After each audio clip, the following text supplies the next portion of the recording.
ছেলে যখন দুইটা সিগারেট খাচ্ছে তখন একটা মুরব্বী পাশ থেকে দাঁড় করাইছে, বাবা এদিকে আসো। কয় আমার চুল দাড়ি সব পেকে গেছে, আমার বয়স 70, আজ পর্যন্ত আমি কাউকে দেখি নাই দুইটা সিগারেট একসাথে খাইতে, কিন্তু তুমি দুইটা একসাথে খাও, কারণ কি? কয় চাচা বললেন না, আমার একটা ফ্রেন্ড ছিল, একটা দোস্ত ছিল, একদম জানে জিগার, ও যতদিন ছিল ওর সাথে খাইতাম, ওর সাথে ঘুমাইতাম, ওর সাথে সব করতাম, কিন্তু আমার দোস্ত কিছুদিন আগে মারা গেছে। এজন্য আমি আমার সিগারেটটাও খাই, আমার দোস্তের সিগারেটটাও খাই, এজন্য দুইটা একসাথে খায়। কয়টা? দুইটা একসাথে খায়। তো 6 মাস পরে ওই একই রোডে ওই ছেলে আবার সিগারেট খাচ্ছে, তবে এখন দুইটা না, একটা। তো ওই বৃদ্ধ যখন আবার দেখছে, তার কাছে একটা কিউরিওসিটি জন্মাইছে যে আসলে কি হইলো, এখন একটা খাচ্ছে কেন? আবার ডাকতেছে, বাবা এদিকে আসো। তোমার দোস্ত কি ফেরত আসছে, এখন তুমি একটা খাও কেন? কয় না চাচা বললেন না, দোস্ত তো মারাই গেছে, ওরে তো আর পাবো না। তবে আমি বুঝছি, স্টাডি করে সিগারেট খাওয়া ভালো না, এটা মৃত্যুর কারণ, ক্যান্সার হয়, এজন্য আমি সিগারেট খাওয়া ছেড়ে দিছি। কিন্তু বন্ধুটা তো ছাড়তে পারিনি, হতো নাই, এজন্য বন্ধুটা ছাড়তে পারে নাই। নিজে বুঝছিস মানে সিগারেট খাওয়া ভালো না, মৃত্যুর কারণ, ক্যান্সার হয়, নিজেরটা ছেড়ে দিছি, কিন্তু বন্ধুটা ছাড়তে। আচ্ছা বলো তো, সিগারেট খাইলেও কার জন্য খাবো? নিজের জন্য খাবো। বাদ দিলেও কার জন্য দেবো? বন্ধুটা খাওয়ার দরকার নাই, ছাড়ানোর দরকার নাই। তাহলে ডিএক্সএন বিজনেসটা করলে কার জন্য করব? আপনার কাছে কি বলা, আমি ডিএক্সএন করে আমার ভাইয়ের জন্য, আমার ওয়াইফের জন্য, আমার মা বাবার জন্য, কার জন্য করি? রাইট। একান্ত আমি আমার জন্য বিজনেসটা করি। এবং আমি যখন বিজনেসটা স্টার্ট করি তখন আমার টোটাল ফ্যামিলি বিপক্ষে ছিল, কেউ তখন সাপোর্ট করে নাই। সবাই বলছে অন্য কিছু করার জন্য, বিদেশ যাওয়ার জন্য। আমার দুই ভাই বিদেশ থাকে, সারাদিন বলছে বিদেশ যাওয়ার জন্য, সারাদিন কারের কাছে ঘেরানো করানো। একদম টোটাল ফ্যামিলির বিপক্ষে গিয়ে আমি বিজনেসটা করছি, কারণ আমি বুঝছি এখানে কি আছে। তাহলে আপনার ডিএক্সএন বিজনেস করার জন্য মানে বেশি না, মানে 3টা পয়েন্ট স্টাডি করা দরকার। একটা হচ্ছে ডিএক্সএন কি, ডিএক্সএন করলে লাভ কি, ডিএক্সএন কিভাবে কাজটা করতে হয়। তো 2020 এ যখন মানে সারা বিশ্বে যখন লকডাউন চলতেছিল, লকডাউন করোনা ভাইরাস, তখনই 2020 এর জুন মাসে আমার আপলাইন শাহজাহান ভাই, তার ইনভাইটে, তার আমন্ত্রণে আমি ডিএক্সএন এ জয়েন করি। তার বাসা ফেনীতে, আমার বাসা রাজবাড়ীতে। তার বাসা কোথায়? ফেনী। আমার বাসা কোথায়? রাজবাড়ীতে। 3 থেকে 400 কিলোমিটার দূরে, বাট তার সাথে দেখা হয়নি। তখন ছিল করোনা, আমি বাসা থেকে চাইলেও বেরোতে পারতাম না। তখন ওনার সাথে আমি ফোনে, ওনার সাথে পরিচয় হয়ে আমার বিজনেসটা স্টার্ট করা। এবং টোটাল বিজনেসটা একদিকে আমি চাইলেও বেরোতে পারতাম না লকডাউন, আরেকদিকে এটা বের হওয়া লাগেও না। আমি আমার মোবাইল ফোনটা ইউজ করে আমি ঘরে বসে বিজনেস করছি। যখন ঘরে বসে বিজনেস করছি তখন প্রতিদিন রাত 9টায় মিটিং হইতো, আমি সেই মিটিং এ যুক্ত হইতাম। এবং রাত 12টা থেকে আমরা বিজনেস আড্ডা করতাম 2টা 3টা ভোর 4টা পর্যন্ত। এইভাবে যখন কাজটা কন্টিনিউ করতে থাকি এবং অনলাইনটাকে ইউজ করে দেশে এবং দেশের বাইরে আমি স্পন্সর করা শুরু করি, তখন এইভাবে কাজটা যখন কন্টিনিউ করি, আমি 3 মাসে স্টার এজেন্ট হই, 5 মাসে রুবি হই এবং 7 মাসে ডায়মন্ড হই করোনা ভাইরাসের মধ্য দিয়ে। এবং মজার বিষয় হচ্ছে, যেই মাসে আমি ডায়মন্ড কমপ্লিট করি ওই মাসে আমার ইনকাম ছিল 1,01,000 টাকা। কত টাকা? 1,01,000 টাকা। আজকে আমার কাজের বয়স 5.5 বছর। 7 মাস পর থেকে আজ অব্দি আমার ইনকাম 1 লক্ষ টাকার নিচে যায়নি, বরঞ্চ প্রত্যেক মাসে ইনকাম বাড়ছে। লাস্ট মাস মানে গত মাসে আমার ইনকাম ছিল 3,20,000 টাকা। মানে আমার ইনকাম শুনে 2-3 জন খুশি হয়েছে, বাকি সব মন খারাপ।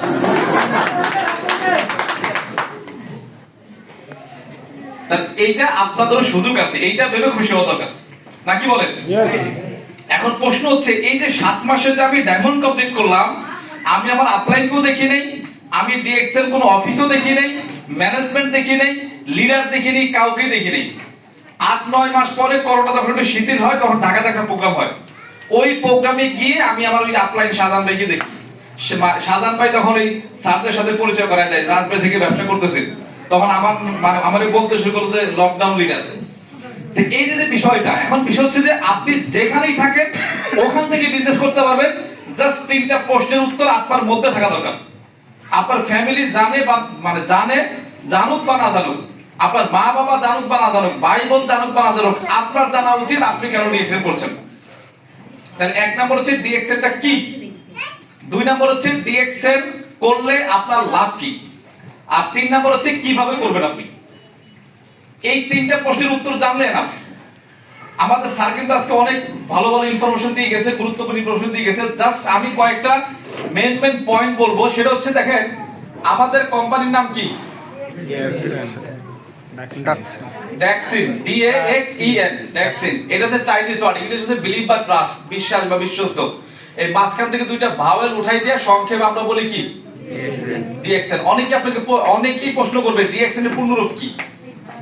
যখন আপনি উত্তরটা না দিতে পারেন নিজের কাছে কেমন ধরো লাগবে। তাহলে এটা হচ্ছে মূলত কোম্পানির নাম হচ্ছে এটা হচ্ছে সংক্ষিপ্ত রূপ, বুঝছেন? আচ্ছা, আমাদের কোম্পানির জন্ম কত সালে? 1983 তে আমাদের ফাউন্ডার, আমাদের কোম্পানির ফাউন্ডার।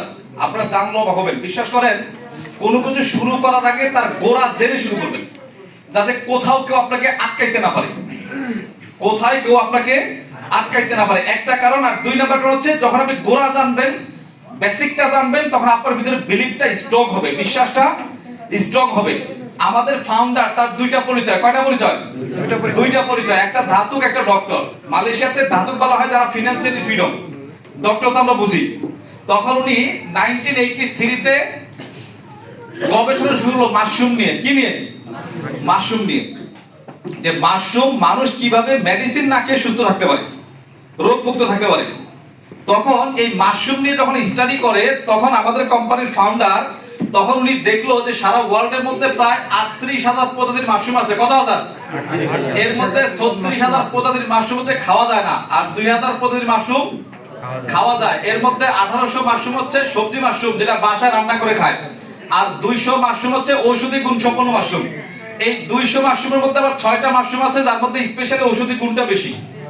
এই 6টা মাশরুমকে টিস্যু কালচার করে একটু একটু করে নিয়ে একটা মাশরুমে রূপান্তরিত করেছে, যার নাম হচ্ছে গ্যানোডার্মা রেড মাশরুম। এই 1 কেজি শুকনো মাশরুমের দাম 1.5 থেকে 2 লক্ষ টাকা। আমার কথা বুঝছেন? এই মাশরুম দিয়ে আমাদের প্রোডাক্ট উৎপাদন হয় এখন প্রায় 400 প্লাস। কত? 400 প্লাস প্রোডাক্ট। এবং এটা যখন স্টাডি করে দেখলো, তখন 1993 তে কোম্পানি ফার্ম এবং ফ্যাক্টরি করে যাত্রা শুরু করলো, স্টার্টিং করলো প্রোডাক্ট উৎপাদন করা। তাহলে গবেষণা কাল থেকে ধরলে কোম্পানির বয়স কত? 43 বছর। স্টার্টিং কাল থেকে ধরলে কোম্পানির বয়স কত? 33 বছর। 33 বছর, রাইট। একটু ভালো করে বোঝেন, আপনি ব্যবসা করেন বা না করেন, ব্যবসা করলেও ধন্যবাদ, না করলে ডাবল ধন্যবাদ, কোনো সমস্যা নেই। কিন্তু আপনি বুঝে যান ডিএক্সএনটা কি। আসেন, তাহলে 33 বছর কোম্পানির বয়স। কত বছর? 33। কি থেকে? মানে স্টার্টিং কাল থেকে। গবেষণা কাল থেকে ধরলে আরো বেশি। এবং মালয়েশিয়াতে আমাদের মাদার ফ্যাক্টরি। কোথায়? মালয়েশিয়াতে আমাদের মাদার ফ্যাক্টরি। 10টা দেশে আরো প্রায় 20 প্লাস ফ্যাক্টরি। কত? 20 প্লাস ফ্যাক্টরি। 190টা কান্ট্রিতে আমাদের অফিস প্লাস শোরুম আছে। কি আছে? আপনি বলেন তো, একদম সুস্থ মসি, এটার জন্য আইবিএ পাস করা দরকার নাই, বিদেশ থেকে ডিগ্রি আনা দরকার নাই। একটা 33 বছরের কোম্পানি, মালয়েশিয়াতে মাদার ফ্যাক্টরি, 10টা দেশে প্রায় শাখা ফ্যাক্টরি, এবং 190টা দেশে যাদের অফিসিয়ালি গভর্নমেন্ট অনুমোদিত অফিস শোরুম আছে। এটা কি নরবরে কোম্পানি? দুর্বল কোম্পানি? জায়গা কোম্পানি? অনেকেই অনেক ভাবে মন্তব্য করবে, বাট আপনার জানা উচিত আপনি কোন কোম্পানিতে আসছেন। এদের পেপার যদি স্ট্রং না হইতো, প্রোডাক্ট যদি মানসম্মত না হইতো, মালয়েশিয়ার বাইরে এতগুলা দেশে ঢুকতে পারতো? প্রশ্নই ওঠে না। তার মানে একটা কথা মনে রাখবেন, একটা কথা আমি সব সময় বলি, আপনি একটা ফুটা বালতিতে যদি আপনি সারা দিন পানি ঢালেন, দিন শেষে, মাস শেষে, বছর শেষে বালতিতে কোনো পানি থাকবে?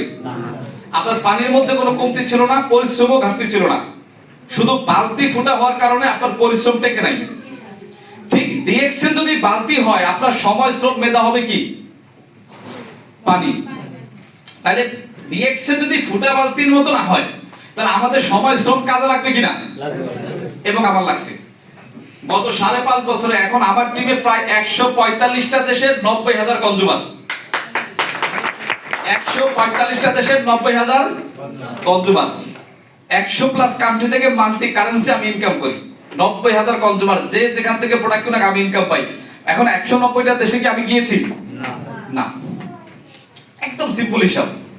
তাহলে এটা কেন হইছে? কোম্পানি স্ট্রং হওয়ার কারণে। কোম্পানি স্ট্রং হওয়ার কারণে। এটা নরবরে কোম্পানি না।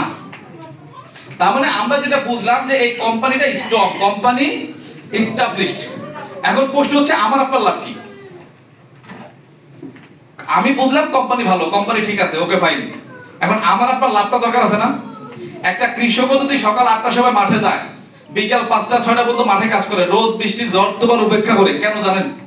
সে জানে দিন শেষে আমি 700-800 টাকা পাবো। তা আপনি ডিএক্সএন করবেন, আপনি কেন করবেন এটা জানার দরকার আছে না নাই? আছে। আসেন এখন আপনি ডিএক্সএন যে কারণে করবেন বা আমি যে কারণে করছি, দেখেন ডিএক্সএন একদম সবকিছু আয়নার মতো স্বচ্ছ, একদম আয়নার মতো স্বচ্ছ পরিষ্কার। আসেন সেখানে হচ্ছে ডিএক্সএন আমাদেরকে বলতেছে ভাই এইটাকে অত জটিল কঠিন করে বোঝার কিছু নাই। ডিএক্সএন একদম সিম্পল ভাবে বলতেছে আপনি এখান থেকে দুইটা জিনিস পাবেন, একটা হচ্ছে হেলথ, একটা হচ্ছে ওয়েলথ। একটা কি হেলথ, একটা ওয়েলথ। এখানে কেউ আপনাকে বাধ্য করবে না। আপনাকে কেউ, আপনি ডিএক্সএন একটা ডিসকাউন্ট কার্ড করছেন, এখন যদি মনে করেন যে আমি ব্যবসা করব না, এই বিজনেসটা হচ্ছে ইজি এন্ট্রি ইজি এক্সিট। আপনি যত সহজে ঢুকছেন তার থেকে অনেক সহজে বের হইতে পারবেন, বের হওয়ার দরজা উন্মুক্ত। কিন্তু বাংলাদেশে অনেক কোম্পানি ছিল যেখানে আপনি 10,000 টাকা দিয়ে জয়েন করছেন, 20,000 টাকা দিয়ে জয়েন করছেন, 1 লক্ষ টাকা দিয়ে জয়েন করছেন, 5 লক্ষ টাকা দিয়ে জয়েন করছেন। তার মানে কি আপনি চাইলেও বের হইতে পারেন নাই। কেন পারেন নাই? ওই যে আপনার জামানত। কারণ আপনি বের হইতে পারবেন, টাকা তো থেকে যাবে, বের হইতে পারবেন না। কিন্তু ডিএক্সএন এ জয়েন করছেন, কয় টাকা লাগছে? 1 টাকাও না। বরং জয়েন করার আগে 7 দিন চিন্তা করছেন করব কি করব না, করব কি করব না। ডিসকাউন্ট কার্ড হয়ে গেছে, এখন আপনি সিদ্ধান্ত নিয়েছেন করব না, এটার জন্য 1 সেকেন্ড সময় লাগবে। কোন মানে দায়বদ্ধতা আছে না। এখন যদি মনে করেন ডিএক্সএন করব না, ওকে ফাইন, কার কাছে বলা লাগবে না। তার মানে ইজি এন্ট্রি ইজি এক্সিট। কিন্তু এন্ট্রিটা যেহেতু নিয়েই ফেলছেন, কোম্পানি বলতেছে দুইটা জিনিস পাবেন, একটা হেলথ, একটা ওয়েলথ। এবং হেলথ আর ওয়েলথ খুব ইম্পর্টেন্ট একটা বিষয়। হেলথ আর ওয়েলথ হচ্ছে খুব ইম্পর্টেন্ট একটা বিষয়। বিষয় হচ্ছে কেমন? মানুষের অর্থ এবং সুস্থ, স্যার কিন্তু বলে গেছে। এখন এই হেলথটা কি আর ওয়েলথটা কি? হেলথ আর ওয়েলথ আমি যেভাবে ব্যাখ্যা দিই সেটা হচ্ছে একটা টাকার এপিটার ওপিটের মতো। একটা টাকার এক পাশে সাবাস, আরেক পাশে নাই, টাকা চলবে? কোন দেশের টাকা চলবে না। ঠিক মানুষের ক্ষেত্রে হেলথ আর ওয়েলথ হচ্ছে একটা টাকার এপিটার ওপিটের মতো। আপনি ধরেন যে অনেক অনেক আপনি অনেক অর্থ সম্পদের মালিক কিন্তু সুস্থ নাই, তাহলে এই টাকা আপনাকে শান্তি দিবে না। আবার আপনি অনেক অনেক সুস্থ কিন্তু অর্থ নাই, নুন আনতে পান্তা ভরায়, তারপর আপনি হ্যাপি না। কিন্তু হেলথ ওয়েলথ দুইটাই যদি আপনার কাছে থাকে তাহলে আপনি প্রকৃত হ্যাপিনেস। এখন হেলথটা আপনি কিভাবে পাবেন? আপনি হইতে পারেন চাকরিজীবী, ব্যাংকার, প্রবাসী, দিনমজুর, সমস্যা নেই। এনি প্রফেশন, যে কোনো প্রফেশন থেকে আসতে পারেন। একটা ডক্টরেরও সুস্থতা দরকার আছে না নাই? এই যে এখানে ভাই ডক্টর, তার কি সুস্থতা দরকার নাই? আছে। তারপরে প্রত্যেকের সুস্থতা দরকার আছে। তার মানে ডিএক্সএন বলতেছে ভাই যদি আপনি মনে করেন যে আমি বিজনেস করব না, আমাকে আল্লাহ তাআলা যা দিয়েছে আলহামদুলিল্লাহ, আমার অর্থ দরকার নাই, কিন্তু আমি হেলথ বেনিফিটটা পেতে চাই। কি পেতে চাই? সুস্থ থাকতে চাই, ফ্যামিলিকে সুস্থ রাখতে চাই, আমার সন্তানকে সুস্থ রাখতে চাই। তাহলে আমাদের এখানে কি আছে? মাশরুম পাউডার আছে, স্পিরুলিনা আছে, কোকোজি আছে, মরেনজি আছে, এই টাইপের অনেক প্রোডাক্ট আছে। এই প্রোডাক্টগুলো যখন আপনি ডিসকাউন্ট কার্ডটা শো করে আপনি এখান থেকে দিবেন, তাহলে 1 নাম্বার বেনিফিট হচ্ছে আপনি এখানে মেম্বার হওয়ার কারণে 15 থেকে 20% ডিসকাউন্টে আপনি প্রোডাক্টটা আপনি পারচেজ করতে পারবেন। তাহলে যে আপনাকে মেম্বার করছে ক্ষতি করছে না, আপনি 20% এর মাল কেনার একটা ডিসকাউন্ট কার্ড পাইছেন। আমার কথা বুঝছেন? তার মানে আপনি 15 থেকে 20% ডিসকাউন্টে আপনি একটা প্রোডাক্ট পারচেজ করবেন। 2 নাম্বার, প্রোডাক্টটা ইউজ করে আপনি কি হবেন? আপনি এখান থেকে বেনিফিট পাবেন। প্রোডাক্টটা ইউজ করে বেনিফিটেড হবেন। আমার কথা বোঝা যায়? জি। আচ্ছা, এইটা হচ্ছে বেসিক আলোচনা। তার মানে আপনি 15 থেকে 20% কমে কিনবেন, প্রোডাক্টটা ইউজ করে আপনি বেনিফিটেড হবেন, উপকৃত হবেন।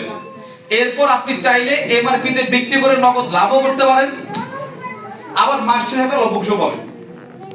এখন এইভাবে আমাদের অনেক মেম্বার আছে যারা প্রোডাক্ট কিনে না, মানে এখানে বিজনেস করে না কিন্তু প্রোডাক্ট খায়, এরকম অনেক লোক আছে। এখন প্রশ্ন হচ্ছে ভাই আমি এখানে আছি, আমার সবকিছু ভালো লাগছে, যেমন মাহফুজ ভাই আজকে আমাদের সঞ্চালক, তারা কি বলছে? তার আগে ব্যবসা করতে আসে নাই, কি করতে আসছে? প্রোডাক্ট ইউজ করতে আসছে, রাইট? তারা কিন্তু ব্যবসা করতে আসে নাই। কারণ আগে প্রোডাক্ট ইউজ করছে, তার কাছে ভালো বা বেটার মনে হইছে, দেন তারা বিজনেসে আসছে। এখন প্রশ্ন হচ্ছে ভাই আমি প্রোডাক্ট ইউজ করছি, ওকে ফাইন, কোম্পানিও ভালো, প্রোডাক্টও ভালো, আমি এখন ব্যবসা করতে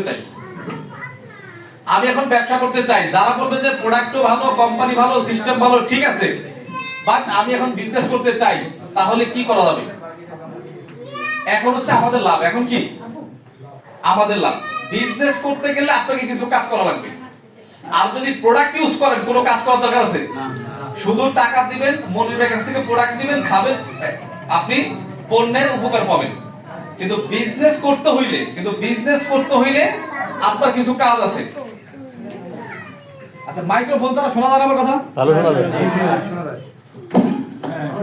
মাইক্রোফোন